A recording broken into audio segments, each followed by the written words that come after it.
Welcome to the Slop Farm. Enjoy the video. In this video, I will explain how to reset your Chevy Equinox. First, let's talk about resetting the battery, which can resolve many minor electrical glitches.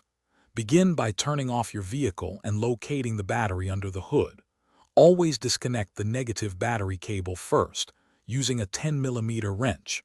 Wait for about 5 to 10 minutes to ensure all residual power drains from the system. Then, reconnect the negative cable firmly. This simple step can often clear various electronic issues. Next, we'll cover how to reset your oil life monitor after an oil change.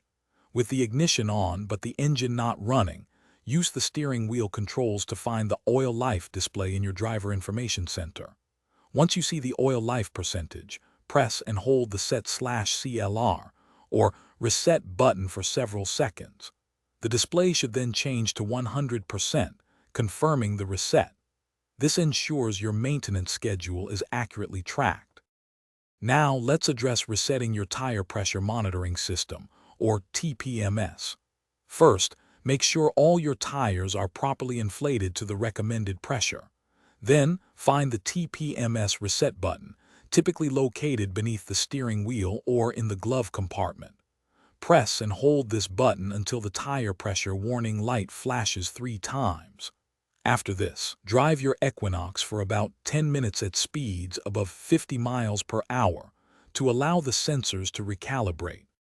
Finally, we'll discuss resetting your infotainment system if it becomes unresponsive or freezes. For a quick soft reboot, simply press and hold the power or mute button on your system for about 10 to 15 seconds. If that doesn't work, you can often perform a factory reset through the settings menu, though this will erase personal data. For a more complete reset, disconnecting the negative battery terminal for a few minutes, as we discussed earlier, can also force a full system reboot. Thanks for watching. Consider subscribing if we helped you today.